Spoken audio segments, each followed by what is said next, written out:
The road to Nooitgedacht. In South Africa, deep in the Transvaal, there is a place known as Nooitgedacht. This place has a history to it, having been a battleground more than once. It was a battlefield during the Anglo-Zulu War, and again during the Boer War in 1900, under the command of Koos de la Rey, who many South Africans to this day consider a war hero, and Christian Bears. The Boer were able to defeat a British brigade at this site. From my understanding, both were particularly bloody battles that resulted in a fair amount of bloodshed and death. But its wartime history is not the only aspect of Nooitgedacht that makes it interesting. The people of the towns near this site all hold on to one particular superstition, and because of this, whenever there is a sickle moon in the night sky, people close their windows and lock their doors. You won't find a soul outside past dark on nights like these. And were you to ask, anyone would tell you that being out during a sickle moon was to risk your own soul, to risk being taken by the ghost of Nooitgedacht or the things that follow him. It's a familiar story. My grandmother would tell it to my sister and I when we were little. At some point during the 1800s, there was a thief in the Transvaal region of South Africa. Not unlike tales of cowboys from the American West, this man, whose name has been lost to his own legend, would ride from town to town on a dark horse in search of profit. And in one of the nearby towns, this man robbed a bank. Some stories say it was gold he carried away, others say it were paper money. The townsfolk pursued him, and soon the thief saw that he couldn't keep up the chase. He became desperate, and in his desperation he called out to offer the only thing he could, his own soul.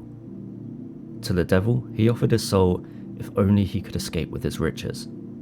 As the story goes, the devil gladly accepted the deal, and a great wind began to blow up dust that blinded and confused the men chasing the thief.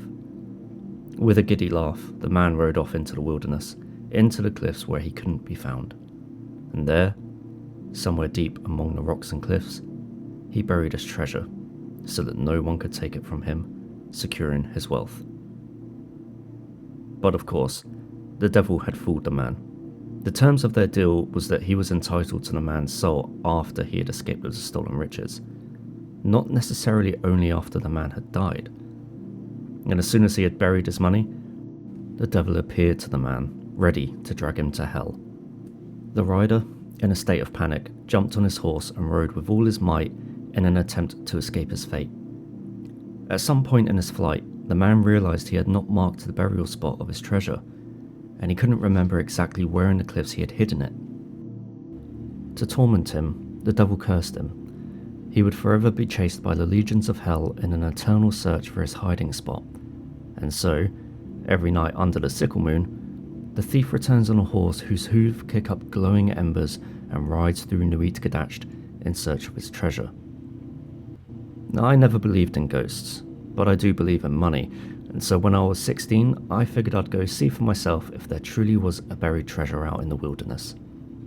Everyone else was too scared of the supposed ghost to do the same, so I figured I'd have no competition. I set out one day whilst the sun was still high in the sky, with a mix of hope and greed in my heart. My hometown is nearby, so it only took about an hour or two to reach where I was going. Honestly, I really wasn't sure what I was looking for, but I figured I'd wander through the cliffs and look for any spot that looked promising. I walked and I dug until my knees began to click and arms trembled, but I never found any hint of my prize. And in my search, I hadn't noticed the sun setting over the horizon until most of its light had gone. The sky was a beautiful mix of violet and crimson, but despite the beauty of the sunset, I couldn't ignore my nervousness. I told myself, it's just a stupid ghost story. It's just as real as monsters under a kid's bed. Still, I decided it was time to head home. I left the rocky drags and began my walk home. By now, night had come and the crooked moon smiled down at me from up high. My mouth went dry as I remembered the legend.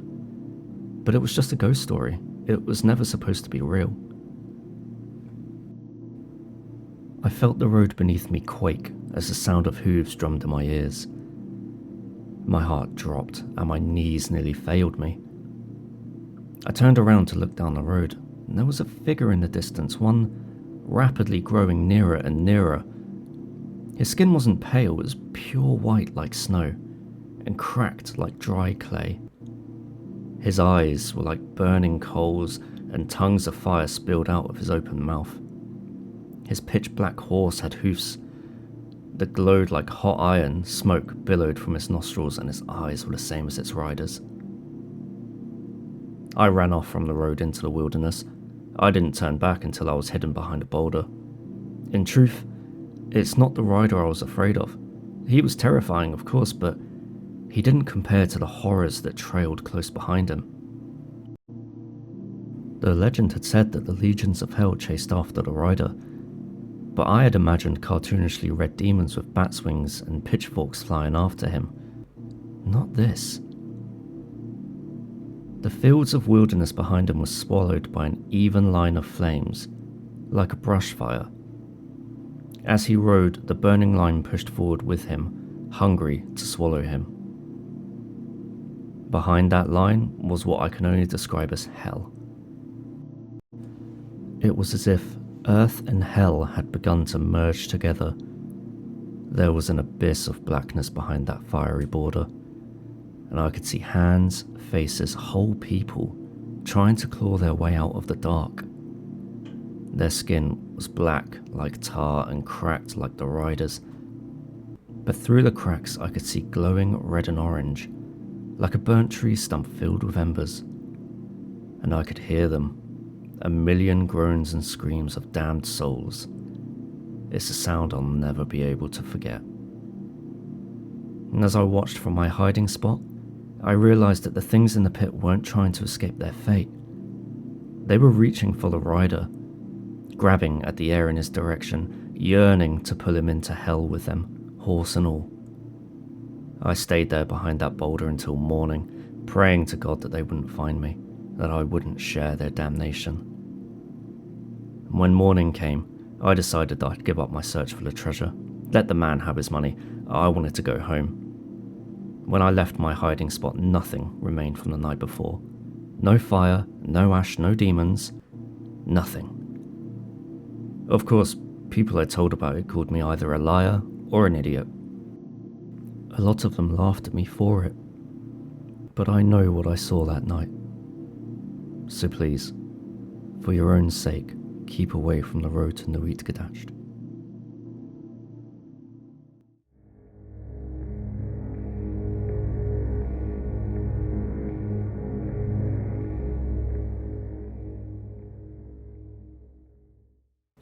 I know what the title sounds like, but I can assure you that I'm not a teenage boy freaking out about puberty. I truly am in a position where I can't shave. Not just my face, but everywhere. My arms, chest, legs, even the hair on my head. It's changing and I can't stop it. This has gotten so far out of hand that I figured I may as well look online in case anyone might know anything about my condition. I was born with very pale hair, not quite albino, but very light all the same. My skin and hair both have always had very little pigment. My hair is almost white, and my eyebrows and eyelashes are nearly invisible. Most days, if I go out with sunscreen, chances are I'll come home coloured like a tomato from sunburns. In fact, I was even bullied throughout my childhood because of my appearance. I had a hard time making friends because my parents insisted I stay inside most days. Well, if I'm being truthful, I was bullied because I was a sickly looking kid with a lisp who liked anime. But my appearance and fragile skin definitely didn't help me. I got used to it, of course, and it doesn't bother me anymore now that I'm an adult, but a few weeks ago I noticed that the hair on my face was darker than usual. I normally keep myself clean shaven, but sometimes I'll forget to shave for a day or two. And when I looked in the mirror, I saw a 5 o'clock shadow which was far, far darker than it usually was. It was still only stable, but it was unusual enough for me to notice. I shaved it off with no issue and forgot about it until the next week.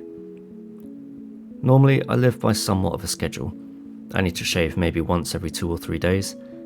But after I started noticing the darker stubble, that time began to shrink. I needed to shave every 2 days, then every day, then twice daily. It got to the point where I thought about growing a beard just to be done with it, but I didn't want to give up. I went to my doctor and explained my situation to her. She, at first, assured me it was likely nothing, but she recommended I keep track of how many times I needed to shave for 1 week. I did as she asked. The final tally for that week was 24 times. She said I might have something called hypertrichosis. I googled it later because her explanation went over my head. But what I can gather is that it's a condition caused by either cancer, medication, or metabolic disorders that causes abnormal hair growth. She prescribed me this hair removal cream that smells like burnt rubber and garbage. I meant to use it on my face twice a week, and that's meant to keep the hair off. But it hasn't been working at all. It removes my own hair, the light blonde coloured hair, but the dark hair just stays. And it's spreading too. At first it was just my face, but now my arms and legs are growing darker hairs too. I decided, screw the cream, I'm just going to go back to shaving it off. It had gotten so long that I had acquired a short black beard and hairy arms. But when I tried to shave again, it bled. My hair bled. Thick, orange-red liquid dripped off the ends of the hair, and it hurt too. The skin of my face ached and itched. I finished the painful process and showered to wash the substance off me, and exhausted I went to bed. The next morning it had all grown back, even longer than the night before. Spiky, almost kiting-like follicles protruded out of my skin on my face, arms, legs and chest. And that's when the itching started. Horrible, non-stop itching anywhere the hair was.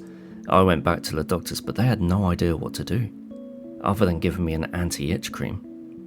And luckily, that's helped enough to allow me to sleep most nights. But my hair hasn't stopped growing. I was looking at myself in the mirror earlier today. The hair must be about 2 inches long. But when I looked closer, I almost vomited into the sink. They're segmented. They protrude out of my skin, and after about 3/4 of an inch, they have a clear joint where they bend like spiders' legs. And I'm heading back to the doctors today. Any outside advice is welcome. I have a sinking feeling that time may be of the essence here. The itching is getting worse, and to my horror and disgust, I think they're starting to move.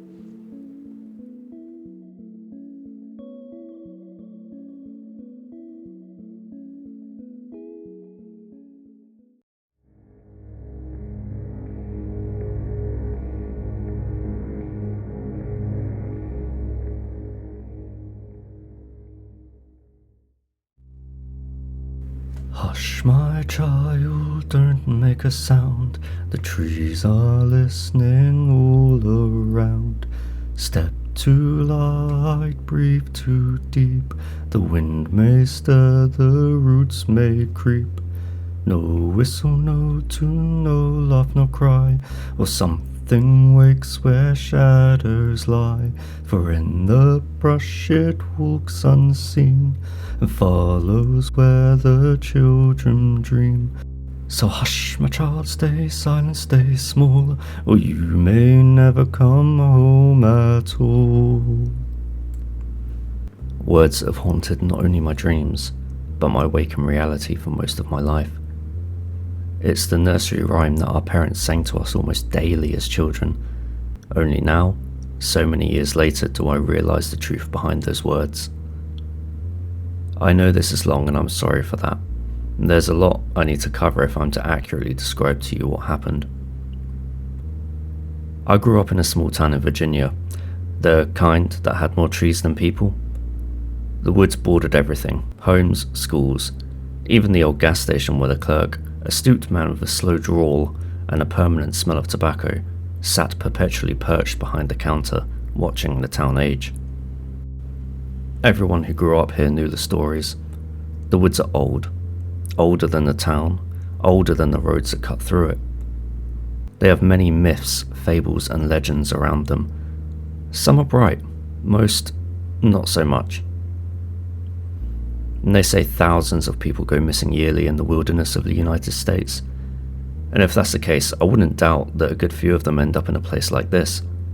The steep, rugged terrain makes it hard not just for you to find your way, but for others to find you.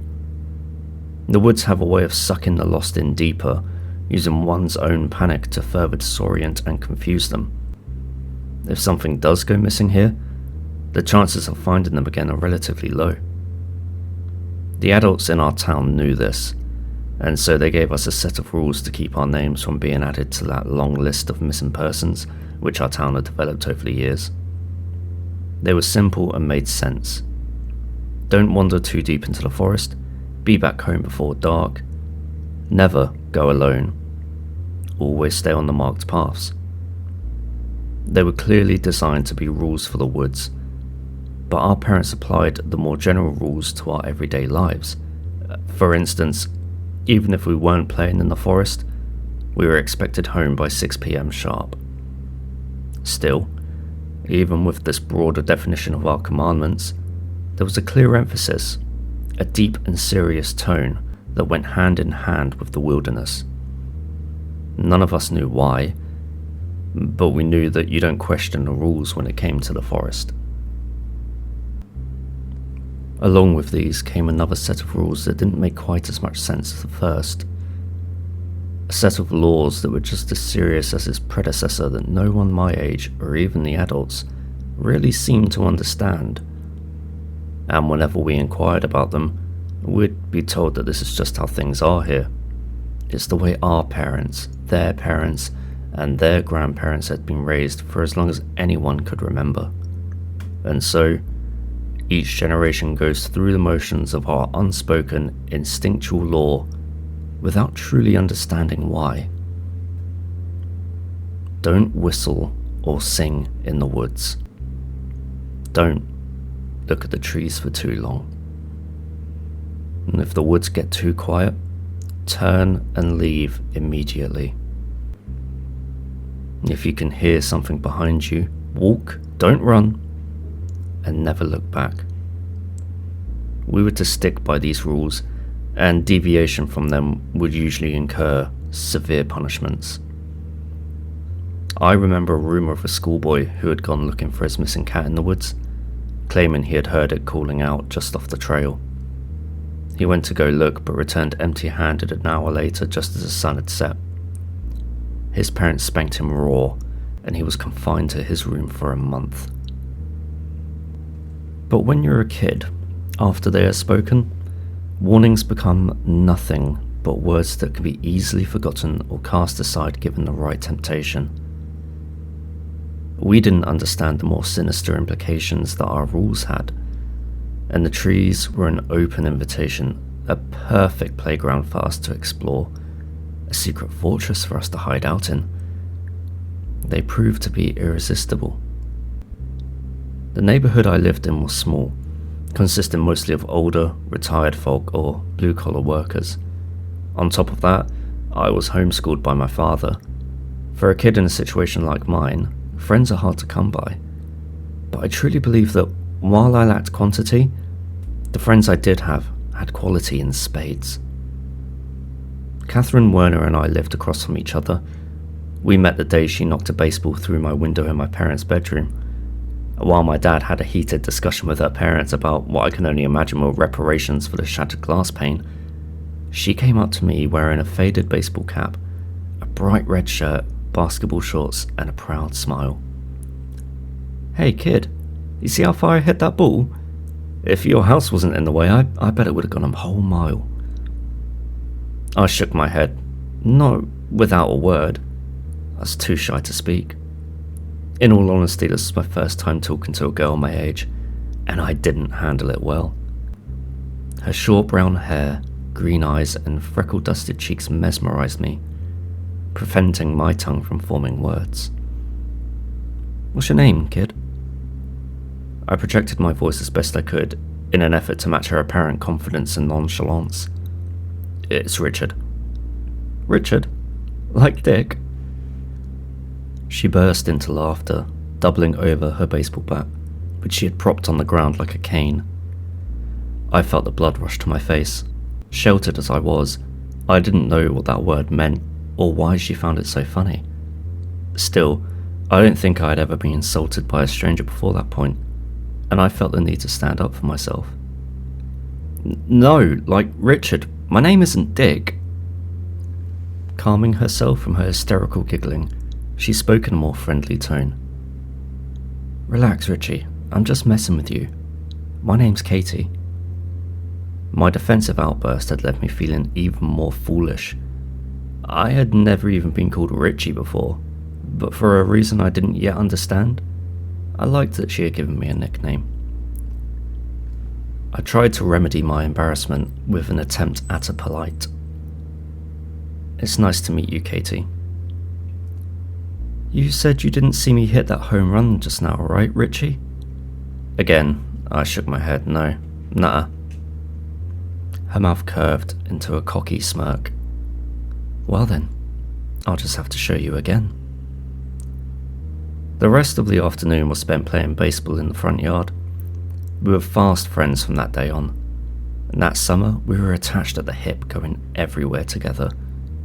We played in the neighbourhood, wandered through the town, and explored the rim of the forest, the dark border of green, brown and grey that kept the town inside like a cage. Katie was far braver than I was, where before I rarely left the confines of the fence bordering my yard. Katie gave me the courage to explore with her. But, unlike me, Katie went to public school. So, inevitably, the day came where our adventuring had to be put on hold while she went to elementary school. Each morning at 6:45 a.m, the faded yellow school bus would lurch forwards with a screech, carrying my adventuring partner away and leaving me to a day of boredom. My dad resumed my education too. Flashcards, times tables, and vocab quizzes filled the early hours of the day during the week. Without Katie to explore with, I didn't have the bravery to wander beyond the fence like I did before. Not even through the town, let alone the foreboding tree line behind our neighbourhood. I attribute much of my passiveness and shyness to my father. Looking back, I think he was ashamed of himself for being a stay-at-home dad, something that he had no reason to be embarrassed of.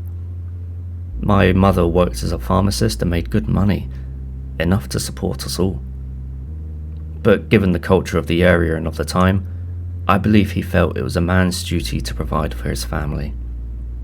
Don't misunderstand, he was a good father, but I think his disposition left a bit of a rift between us, making it difficult for me to connect with not only him, but others as well, at least during my childhood. I mention this only to further emphasize my lack of connection to others at the time, so you can imagine that I was overjoyed on the Tuesday morning that I saw Katie beckoning me from the backyard. She was wearing the exact outfit she had been on the day we met. It was just before lunchtime and I had finished my history lessons for the day. The day itself was beautiful, clear sapphire skies filled with the songs of finches and cardinals. I threw on my rubber boots and my Power Rangers jacket. I wanted to impress Katie, and ran outside to meet her. She greeted me with the same grin. Come on, I found something cool I want to show you. She dragged me by my arm as she marched to the trees. Like I mentioned before, it wasn't nearly the first time we had explored the outskirts of the woods. Many of our afternoons had been spent out here climbing trees, building forts on branches, or just sitting under the canopy. But this day, Katie was leading me further than we had ever gone before. And this made me uncomfortable. I knew that it was against the rules to go too deep. I spoke up, planting my feet like a stubborn dog resisting bath time. Katie turned to face me. Wait, Katie, my dad's going to be mad at me if he finds out we went past the trails. Oh, come on, Richie. Your dad's always mad. Besides, how's he going to know? It really isn't safe. We shouldn't go further. What do you want to show me anyway? It's not something gross, is it? Her eyes sparkled with mischief. Maybe. You'll never know if you don't come with me. For a moment, a war raged inside my conscience. A lifetime of shyness and passiveness told me that I should just go home. Boredom was preferable over getting in trouble. But Katie was a pretty girl and I was a young boy. Logic stood no chance against the opportunity to impress her. I think she could see in my eyes that I was going to cave in. Before I could answer her, she spoke. "Last one there's a rotten egg." And with that, she dashed into the trees with more speed and agility than I had imagined her capable of. I paused for a moment, the fear of being caught not entirely dead within me. But Katie's slowly shrinking figure made my mind up for me. I chased after her. I wasn't nearly as nimble, tripping and stumbling over rocks and roots in my clumsy attempt to catch up to her. I had never left the paths before, never broken the rules so blatantly before. It was exhilarating. Walls of green and amber went by us as we dashed through the trees. Katie had stopped now, to my relief. Unathletic as I was, the race had left me panting like a steam engine. She had taken notice of this too, gleefully taunting me. "What's wrong? Forgot your inhaler?" "Shut up." I responded between breaths. At this point, I was still young and sheltered enough for "shut up" to be the worst words I knew, and I felt that using them might impress her. "We're close now. It's just over that hill there." "What is?" She didn't answer me. Instead, she grabbed my arm and led me through the trees. After a few minutes of walking, we came onto a small clearing. The trees made way for an almost perfect circle that I would estimate to be about 15 to 20 feet in diameter. Katie hadn't been lying. It was something to see.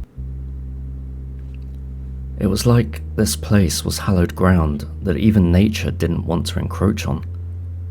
I wish I could say it was some beautiful meadow abundant with flowers and streams, but it wasn't. It was barren. Nothing grew within the circle's perimeter.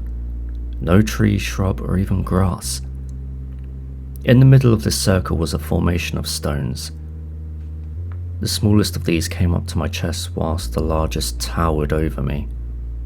These stones formed a smaller circle within the desolate patch of ground, each angled inward towards each other. The surfaces of the rocks that were facing inward had been smoothed to be completely flat. I feel it's a trope that at this point I would mention things like strange markings on the stones or maybe the scent of old blood lingering on the earth, but no, there was nothing like that. No clues as to what these stones were, how they got here, or what their purpose was. The smooth edges were blank, their only defining characteristic being their almost glass-like texture. I circled around them in awe and wonder, running my hands over both the smooth and rough sides. I was enthralled by them, by the mystery of what they were and why they were here. Still looking at the flat surface of the largest stone, I began to speak. "How do you even find these? They're so..." I trailed off in confusion. Katie was gone. I stood and took a few steps away from the stones, my head swiveling back and forth in an attempt to locate my friend. I called out, "Katie?" The foliage swallowed my call, strangling it with vines and leaves. She couldn't have vanished. I'd seen her standing behind me not 30 seconds before. She liked to mess with me, but she knew I wasn't a brave kid. She wouldn't have abandoned me in the woods. I spun in desperate circles, scanning the trees for any sign of her. But all there was forest. Thick, foreboding pines like a wall, a pen to keep me stuck here. Suddenly, this place no longer felt like holy ground. It felt forbidden, like I wasn't meant to have seen any of this. In my race to catch Katie and in my attempt to impress her throughout the day, I had lost track of two important variables. First, I hadn't noticed how deep we had gone into the woods. I had never been this far, and in my desperate spinning, I had lost track of which way we had come from. And second, I hadn't noticed the sun begin to set. What was left of the sun's rays barely filtered through the thick canopy of green, creating a murky, dim atmosphere. My heart sank, and a knot of terror formed in my stomach. I was never going to find my way home. I was going to be one of those missing kids that my parents always used as cautionary tales. The woods were devoid of their usual sounds. Not a single bird, frog, or cricket dared to make itself known. I was terrified, more terrified than I had ever been. The lump in my stomach moved to my throat, transforming into silent sobs of panic. I stood there, immobilized by fear and hopelessness. The rules ran through my mind. Don't be in the woods at night. Don't stray from the paths. Don't venture too far alone. My thoughts seemed almost mocking in their hindsight. It was too late for me to follow them, and now I was doomed. The silence was interrupted by a quiet snap, but its volume didn't matter. When there's a place as quiet as the one I found myself in that day, the smallest noise is like a gunshot in a library. There was something there, standing in the trees behind me. I could feel its presence, feel its eyes boring into the back of my neck. Another rule flashed through my mind. If you hear something behind you, walk away and don't look back. So I decided I would follow at least this one rule, as I had ignored so many others that day. It was my last hope. My only other option was to stay here with whatever lurked in the trees. So I trudged forward, one shaky step at a time, my face still contorted with silent sobs. I walked away from the stones, down the hill and through the trees. I don't know how long I walked, but the sun had long set and the cold air stung my face. But that was the least of my worries. Every so often I would hear it again, trailing close behind. The crunch of a leaf, the snap of a twig, the thud of a carefully placed step. The distance between me and it was closing, and far faster than I knew. The cold on the back of my neck was snuffed out by rhythmic waves of warmth. By now, my sobs had stopped, as had my thoughts. I focused only on one step, then the next, and then the next. This went on for the most painful span of time that I had ever experienced. I was sure that whatever was following me would take my life. Branches and brambles had sliced the skin off my arms and legs. Tears and dust stung my eyes, but I felt none of it. All that mattered was walking. My foot hit something solid, something that wasn't the spongy earth of the woods. Pavement. By some miracle, I had stumbled onto a road. I adjusted my course, now wandering down the blacktop for only a few minutes when a police cruiser drove by me. They turned on their lights, illuminating the forest wall to either side of the road with a blue and red, and turned 180 degrees to drive up to me. The young man in the car addressed me. "Son, are you lost? Are you Derek's kid? Your dad called us hours ago. How the hell did you end up out here?" I didn't answer him. I was so sure I was going to die that this salvation allowed me to feel emotions that my body hadn't permitted earlier. I burst into loud, snotty wails. The officer, taking that as an answer, helped me into the back of the car. After a few minutes of driving, he asked me again, "How did you get all the way out here?" Not sure of what he meant, I asked, What do you mean?" "Kid, this is more than 20 miles away from town. Did someone pick you up? A stranger, maybe?" I knew we had gone far, but 20 miles in a few hours for a child wasn't possible. I shook my head no and responded through sniffles, "We walked." "We? Who were you with?" "Katie. She wanted to show me the rocks." "The Werner kid? She's been home since 3 p.m. Look, just make sure that you work with the sheriff when we get you home, okay? He's gonna want to know exactly what happened." I was silent for the rest of the ride.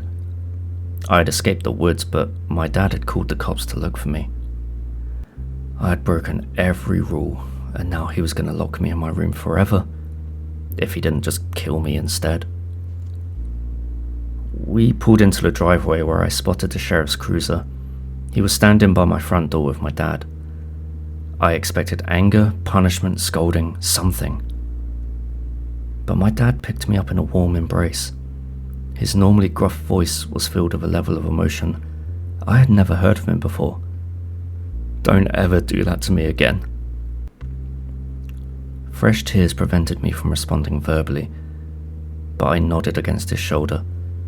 The sheriff questioned me about who I was with and where I had gone. I told him everything, from Katie's invitation to the stones in the woods, and then finally to my long walk to the road, observed by whatever was behind me. The anger I had expected earlier from my father erupted out of him now. "Katie? She brought you out here? I knew she was a bad influence on you." Immediately, he stormed off to the Werner household and banged on the door, leaving me with my mother and the sheriff. What ensued was a yelling match between my dad and Katie's. The sheriff interrupted them, instructing my father to go inside so he could gather the Werner's account of events. I could overhear their conversation, and it made my stomach drop. Katie had gotten on the bus that morning. Her teachers and classmates could verify it. She hadn't skipped school.